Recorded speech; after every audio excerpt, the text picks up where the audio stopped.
The rain poured down hard, turning the streets of Chicago into rivers of water. The night was dark, except for the flickering streetlights and the glowing sign of Carter's Market. Inside, James Carter stood behind the counter, counting the day's earnings.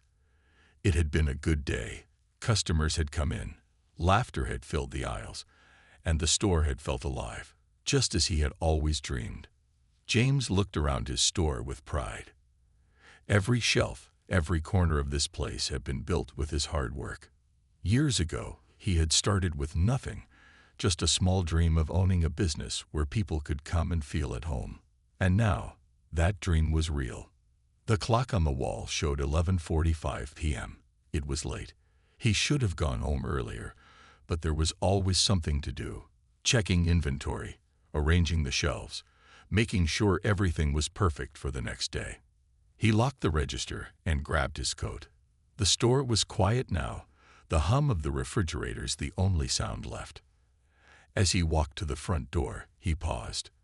A strange feeling settled in his chest. Something felt off. He shook his head. Maybe it was just the tiredness. He had been working too much lately. Just as he reached for the door, his phone buzzed in his pocket. He pulled it out and looked at the screen. A message from an unknown number. "You don't belong here anymore. It's over." James frowned. His fingers hovered over the screen. Was this a joke? A wrong number? Before he could reply, he heard a noise behind him. The sound of footsteps. Heavy, slow, and deliberate. He turned around quickly. The store was empty, or so he thought. Then, out of the shadows near the storage room, two men stepped forward. They were tall, broad-shouldered, and dressed in dark security uniforms. Their faces were cold, unreadable. James had never seen them before. "Can I help you?" James asked, keeping his voice calm. The men didn't answer. They just stared at him. James felt his heartbeat quicken. He took a step back, his mind racing. Something was very wrong. Then the front door opened, and a third man walked in. James's stomach dropped. It was Richard Bauman, the man who had worked for him as a store manager for years, the man he had trusted, the man he had given a job when no one else had. But the look on Richard's face was not friendly. It was smug, confident. "James," Richard said, stepping inside and shaking the rain from his coat. "It's a shame it had to happen like this." James narrowed his eyes. "Happen like what?" Richard sighed, as if he was disappointed. "You see, things have changed. This store, it's no longer yours." James laughed, but there was no humor in it. "What are you talking about?" Richard pulled a folded paper from his pocket and held it up. "The documents say otherwise."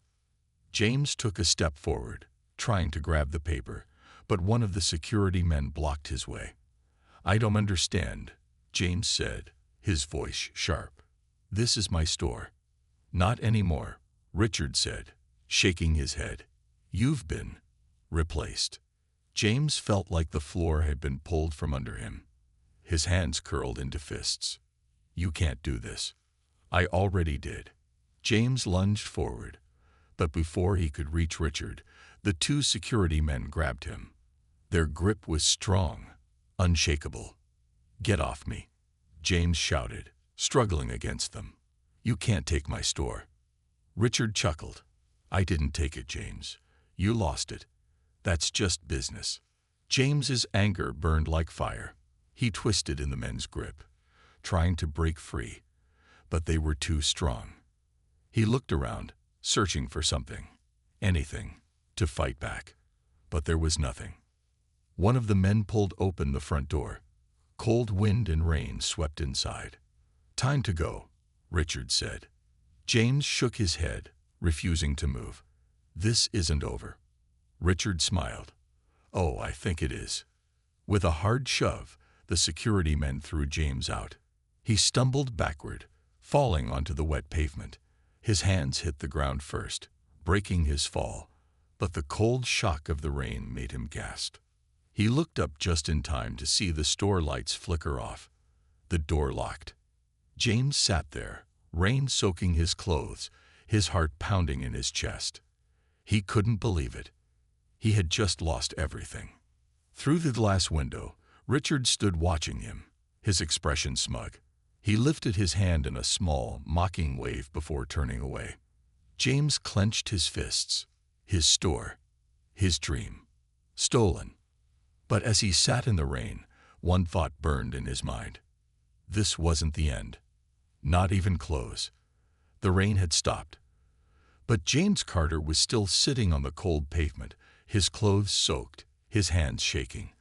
The world around him felt different now. The streetlights flickered, the wind howled softly, and cars passed by without slowing down. No one knew what had just happened. No one knew that a man had lost everything he had worked for. James slowly pushed himself up, his legs weak beneath him. His hands were covered in dirt, his body aching from the fall. He turned and looked at Carter's Market, or what used to be Carter's Market. Now, it belonged to someone else, someone who had stolen it from him. The sign above the store still had his name, but it felt like a cruel joke now. The lights inside were off, the doors locked. He was standing outside like a stranger, like he had never belonged there. He took a deep breath, trying to clear his mind. He had to think. He had to do something. He couldn't just stand there. James pulled out his phone with trembling hands. He called the police. The call rang twice before a voice answered. 911. What's your emergency? James took a shaky breath. My store. Someone stole my store. There was a short silence. Then the dispatcher said, Sir, can you explain what you mean? James ran a hand over his wet face. I own Carter's Market. But tonight, my manager, Richard Bauman, took it from me. He had men throw me out. And now he says it's his. But it's not.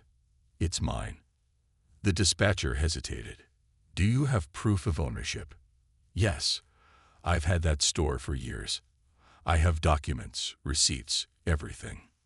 Sir, this sounds like a civil matter. You may need to contact a lawyer. James's heart dropped. No, you don't understand. This was a crime. He forged documents, or something. He stole it.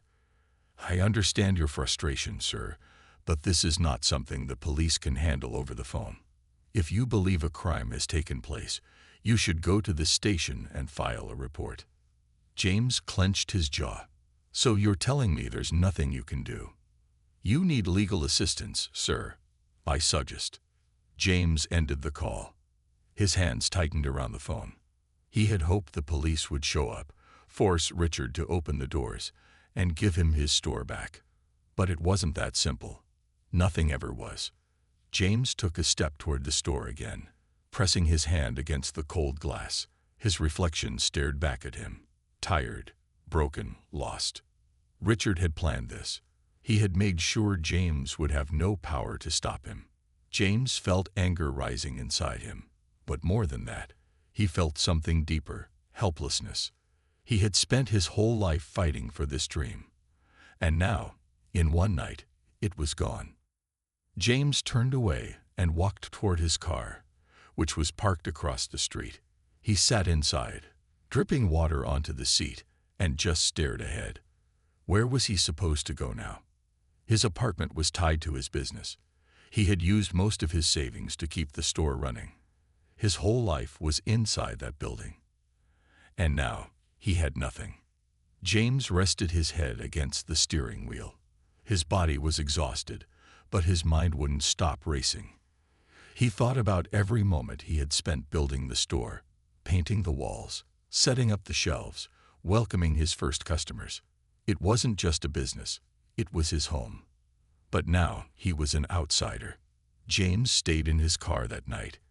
He had nowhere else to go. He tried to sleep, but every time he closed his eyes, he saw Richard's smirking face. He saw himself being thrown out, falling onto the pavement, the doors locking behind him. He didn't know when he finally drifted off, but when he woke up, the sun was rising. The city was coming back to life.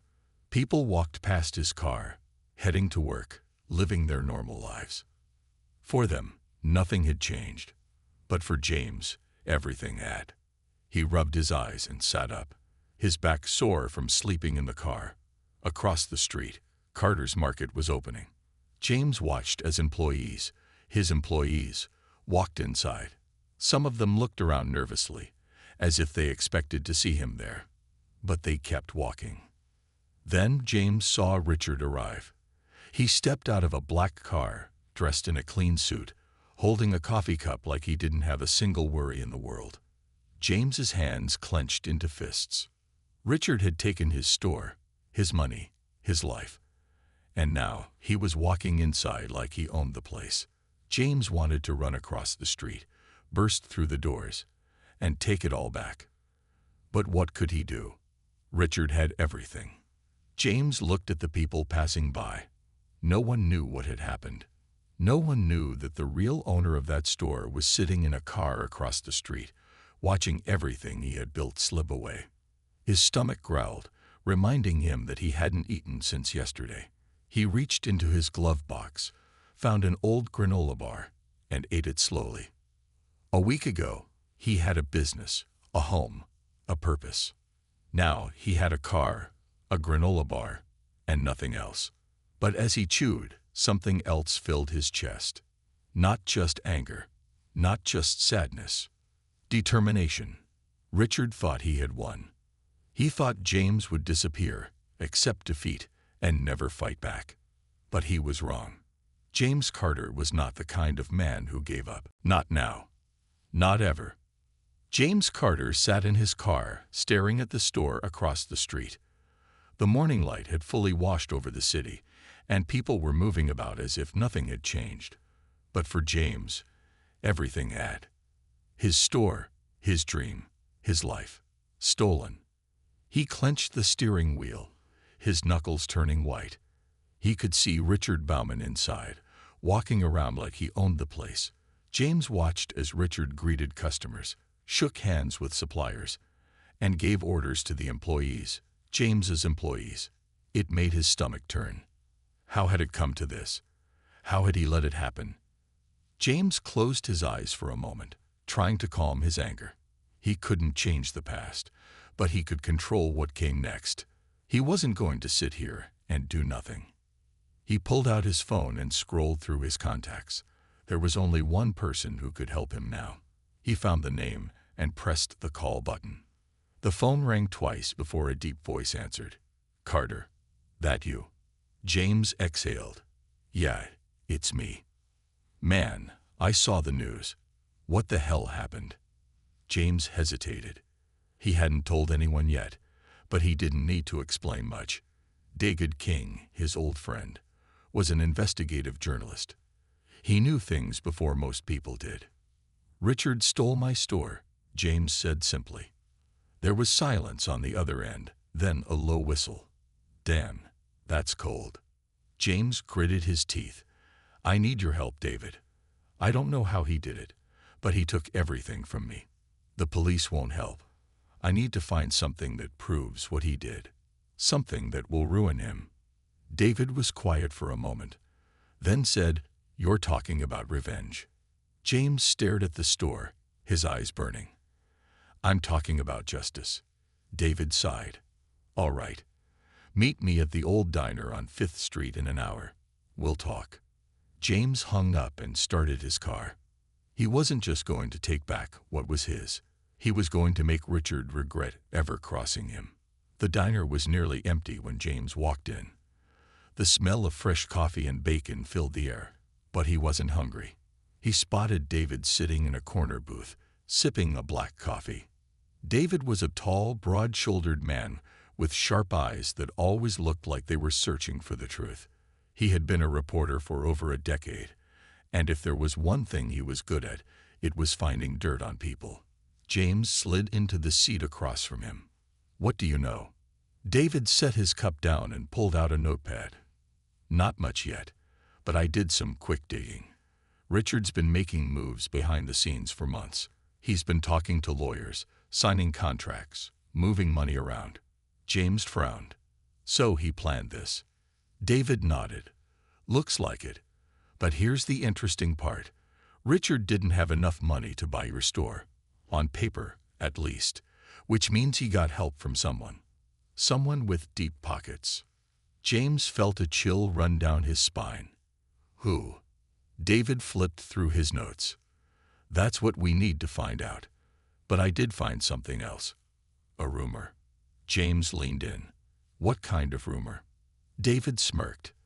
That Richard isn't exactly clean. There are whispers that he's been laundering money, using businesses to move dirty cash around. James's heartbeat quickened. If that's true, we can destroy him. David nodded. Yeah, but we need proof. Solid proof. James clenched his fists. Where do we start? David pulled out his phone and tapped the screen a few times before turning it toward James. It was a security camera image of Richard shaking hands with a man in a dark suit outside a bank. This guy, David said, pointing at the man. His name is Victor Hayes, a well-known businessman, owns several companies, but behind the scenes, he's got ties to illegal dealings. If Richard got help, it's probably from him. James studied the image. He had never seen the man before, but the way Richard looked at him, like a man who owed someone a big favor, made James's stomach turn. How do we prove it? James asked. David smiled. That's where it gets interesting. That night, James parked his car a few blocks away from the store. He wore a dark hoodie, blending into the shadows. He wasn't going to sit around waiting for answers. He was going to find them himself.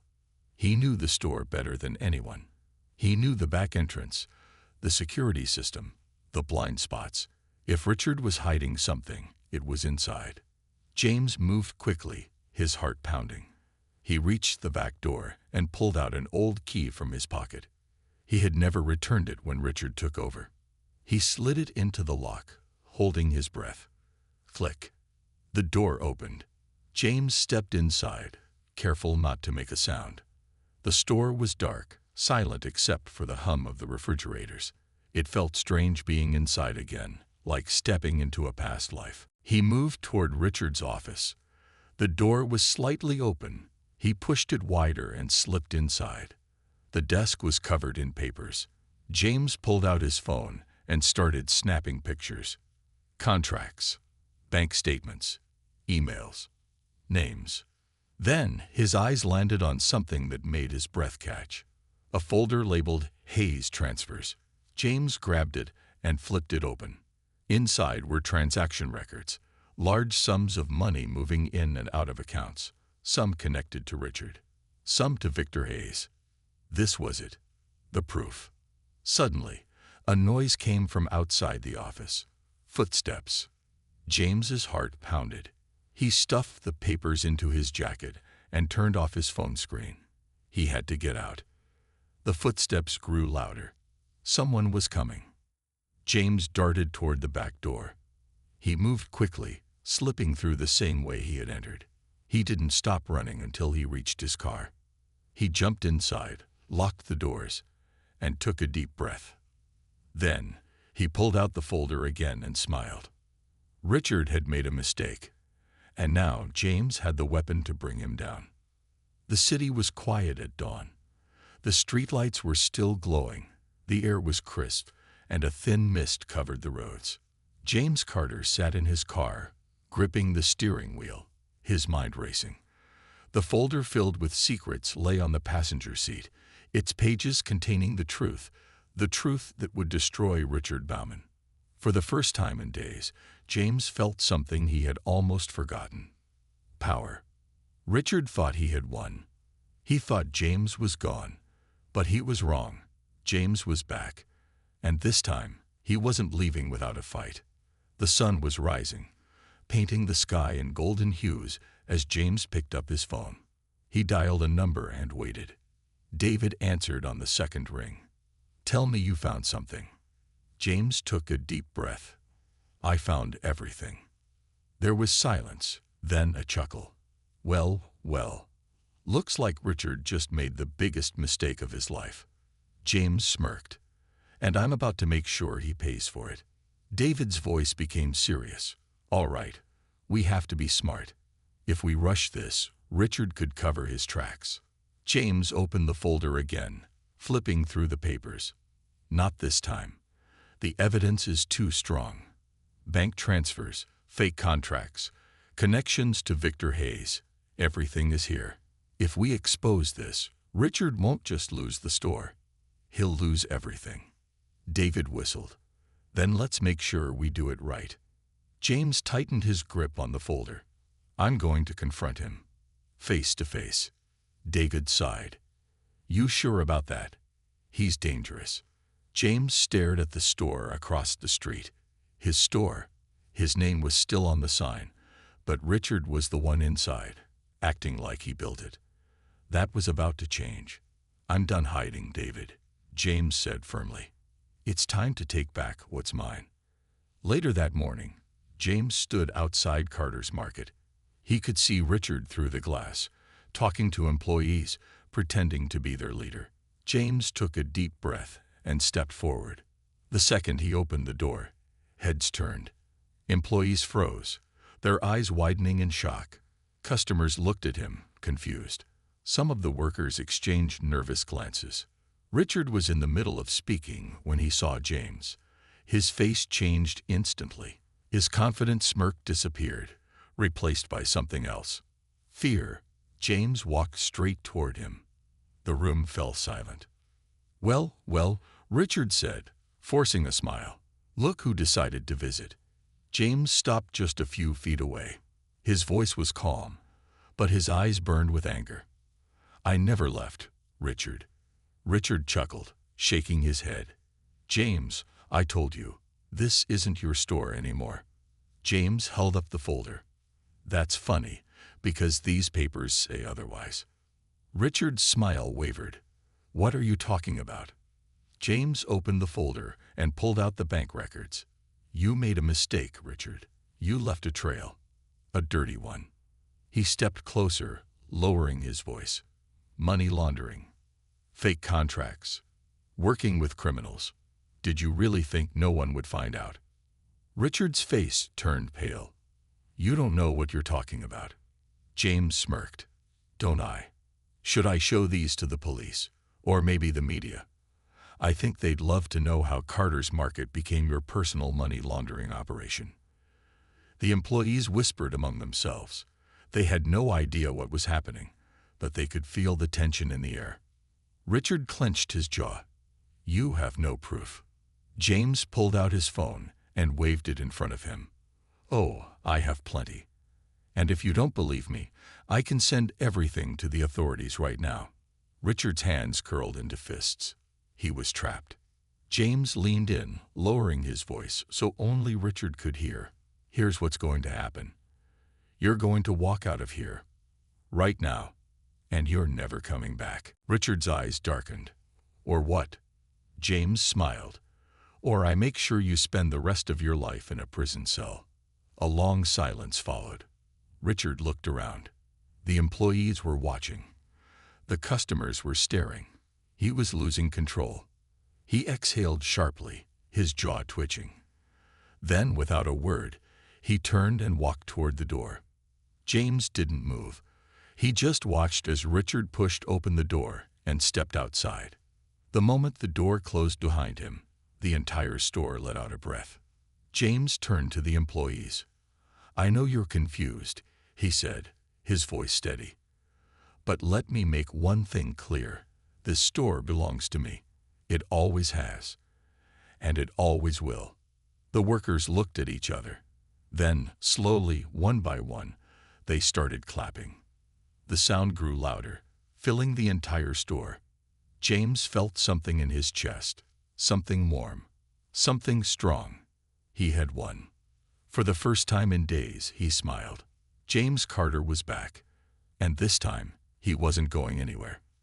Richard Bauman sat alone in his office, gripping the edge of his desk so tightly that his knuckles turned white. His breathing was heavy, and his mind raced with thoughts of everything that had just happened. James Carter had humiliated him. In front of employees, customers, everyone.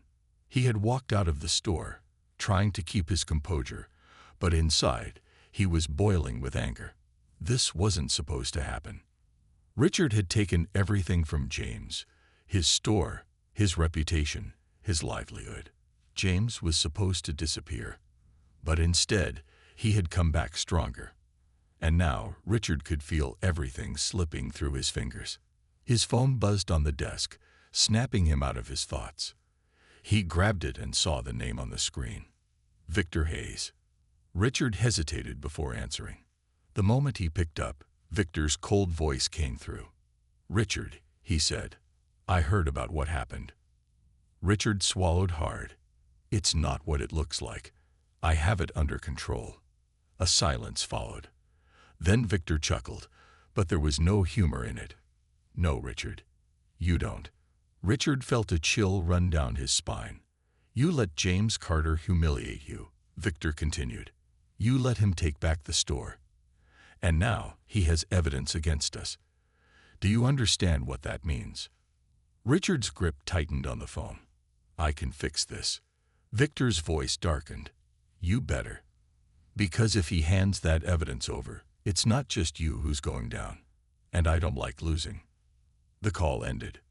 Richard sat frozen, feeling sweat gather on his forehead. This wasn't just about his business anymore. It was about his survival.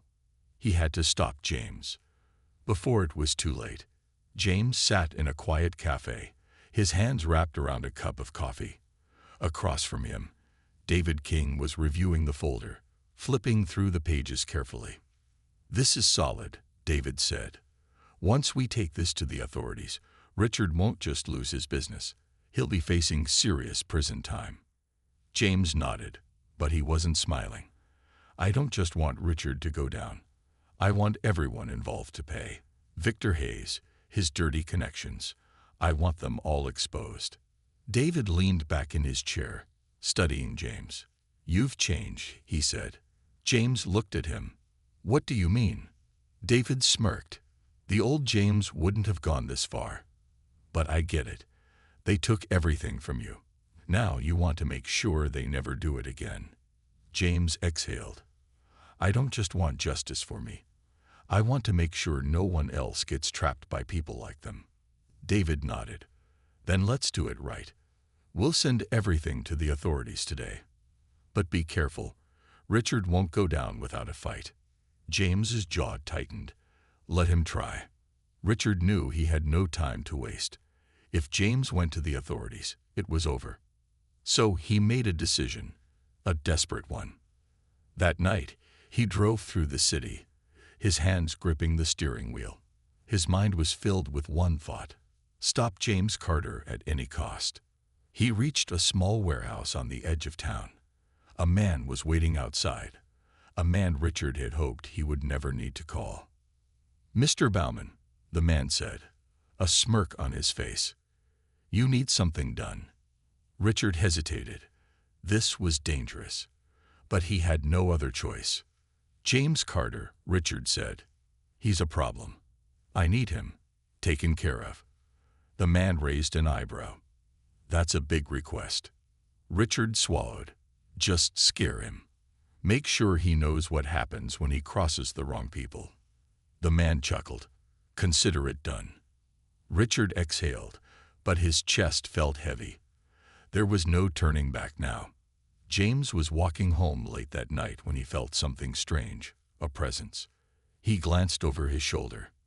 The streets were mostly empty, but something felt off. Then he saw them. Two men walking behind him. His heart started to pound. He quickened his pace, but so did they. James turned a corner and started running. The footsteps behind him grew faster. Then a hand grabbed his shoulder. James spun around and threw a punch, hitting the man square in the jaw. The second man lunged at him, but James dodged, pushing him away. "Back off," James shouted. The first man recovered and pulled something from his jacket. A knife. James's blood turned cold. "Richard sends his regards," the man sneered. James knew he had no choice. He had to fight. The man swung the knife, but James stepped back just in time. He grabbed a trash can lid from the sidewalk and used it as a shield, blocking the next attack. Then he kicked the man in the stomach, sending him stumbling back. The second man rushed forward, but James ducked and threw a hard punch to his ribs. For a few moments, it was chaos. Punches, dodges, heavy breathing. Then suddenly, the two men exchanged glances and took off running. James stood there, chest heaving, watching them disappear. He wiped the sweat from his forehead. Richard had just made his biggest mistake. This wasn't just business anymore. This was war. The next morning, James walked straight into the police station. He met with an officer and laid everything out. The documents, the evidence, the threats. David had already sent everything to the right people, but now James wanted to make it official. The officer listened carefully, flipping through the papers. When he reached the transactions connecting Richard to Victor Hayes, his expression hardened. "This is serious," the officer said. "We'll launch an investigation immediately." James nodded. "I want Richard behind bars." The officer gave him a firm look. "If this evidence checks out, he will be." James exhaled, finally feeling a sense of relief. It was only a matter of time now. Richard was pacing inside his office when his phone rang. He grabbed it immediately. "Hello," a cold voice answered. "We have a problem." Richard's stomach dropped. What kind of problem? "The police. They have everything. Carter went to them this morning." Richard felt his world shatter. This was it. The end. "No," he whispered. "No, no, no." But there was nothing he could do now. His phone buzzed again, this time a text message. It was from an unknown number. "You lost." Richard's hands trembled. He looked up at the store, his store. No, it wasn't his anymore. It never was. James Carter had won, and Richard Bauman had finally fallen. The morning sun cast a warm glow over the city as James Carter stepped out of his apartment. The air felt different today, lighter, freer. He took a deep breath, letting the fresh air fill his lungs. For the first time in months, he felt at peace. Richard Bauman was finished. The police had everything they needed. And soon, Richard would be behind bars. His lies, his corruption, and his greed had caught up with him. Justice was finally being served. James pulled out his phone and checked his messages. There was one from David. "They arrested Richard this morning. It's over." James stared at the words for a long moment. Then he smiled. It really was over. But there was still one more thing left to do. James turned and started walking. It was time to go home. When James reached Carter's Market, a wave of emotions washed over him. The sight of the store, his store, standing proudly on the busy street filled his heart with warmth. It had been taken from him, but now it was his again. As he pushed open the glass door, the familiar sound of the bell rang above him. The moment he stepped inside, the employees turned. For a few seconds, there was silence. Then someone started clapping. James looked around and saw that it was Rachel, one of the store's longest working employees. She had been there since the beginning. Her eyes shone with pride. One by one, the others joined in. Soon, the store was filled with applause. James stood still, overwhelmed. "You did it," Rachel said, stepping forward. "You really did it." James exhaled. "I couldn't have done it without all of you." The employees gathered around him, their faces filled with relief and happiness. They had all suffered under Richard. They had watched him turn the store into something it was never meant to be. But now, everything was back in the right hands. James looked around at the store, the neatly stacked shelves, the customers walking through the aisles, the employees behind the counters. Everything was exactly how it should be. "Welcome home, boss," one of the workers said. James smiled. He was home. As the day went on, James walked through the store, checking everything, making sure everything was in order. He greeted customers, spoke with employees, and listened to their concerns. It felt good. It felt right. Then he reached his office, the office Richard had once stolen from him. For a moment, he hesitated. Then he pushed the door open and stepped inside. The room was quiet, but it still carried traces of Richard's presence. James frowned. No, this wasn't Richard's office anymore. He moved to the desk and sat down. The chair felt familiar, like it had been waiting for him all along. James placed his hands on the desk and closed his eyes for a moment. This was more than just a business. It was his father's legacy. And now, he would make sure it was never taken away again. Later that evening, James stood outside the store, watching as the last of the employees left for the night. The sky had turned deep blue, and the city lights twinkled around him. David walked up beside him, stuffing his hands into his pockets. "How does it feel?" he asked. James smiled. "Like I'm exactly where I'm supposed to be." David nodded. "You earned this, man. You fought for it. And you won." James took a deep breath, letting the moment sink in. It wasn't just about winning. It was about making things right. David smirked. "Well, you did that too. Richard's gone. Victor's on the run. And Carter's Market is back where it belongs." James looked up at the sign above the entrance. His father's name. Their family name. "Yeah," James said quietly. "It is." David patted him on the shoulder. "So, what's next?" James turned to him, a determined look in his eyes. Now, I rebuild. I make sure this store is better than ever. I take care of the people who stood by me. And I make sure no one like Richard ever steps foot in here again." David grinned. "Sounds like a plan." James chuckled. "Yeah, it does." As the two men stood there, the wind carried the sounds of the city around them. A new chapter had begun. James had lost everything. But now he had it all back. And this time, he wasn't letting go. James Carter stood in front of the store just as the sun began to rise.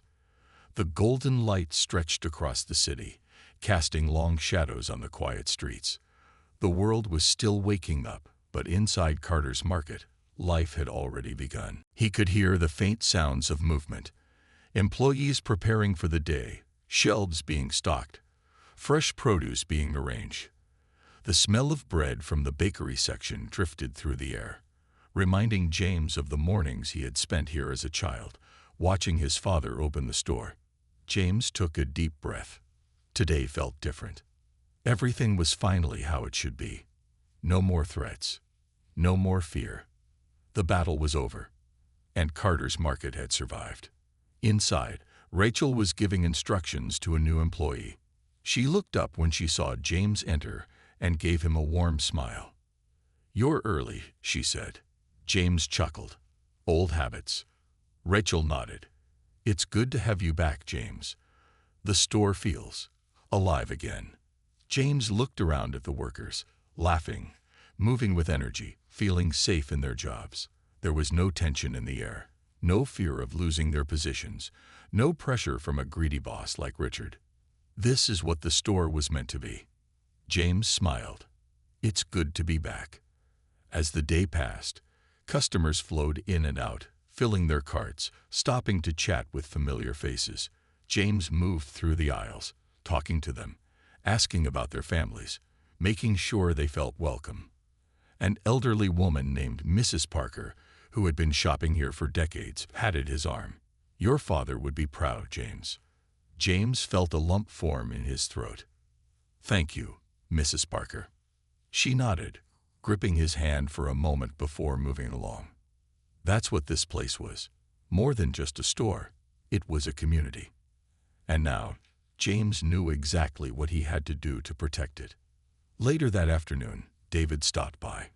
He leaned against the checkout counter and smirked. "Busy day, huh?" James wiped his hands on his apron and grinned. "Every day is busy when you're running a business." David chuckled. "I still can't believe how fast things turned around. Richard's in jail.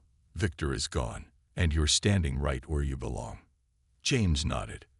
Yeah, but I don't want to just bring the store back. I want to make it better. I want to expand, open more locations, give more people a place where they feel safe and valued. David raised an eyebrow.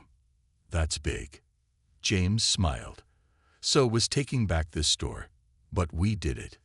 David exhaled, shaking his head with admiration. You never stop fighting, do you? James looked around at the store, the people, the history. I fight for what matters, he said simply. David clapped him on the back. Well, if you ever need a business partner, you know where to find me. James laughed. I'll keep that in mind. That evening, James sat in his office, going through old papers. Among them, he found an old letter from his father. The paper was worn, the ink slightly faded, but the words were clear.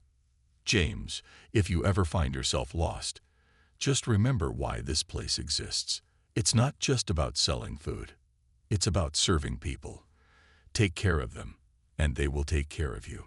James read the words again, feeling the weight of them. His father had built this store with love and dedication. Now it was James's turn to carry that legacy forward, and he would. For his father, for his employees, for everyone who believed in Carter's Market. As James set the letter down, he felt a deep sense of peace settle inside him. The battle was over, but the journey was just beginning, and the legacy would live on.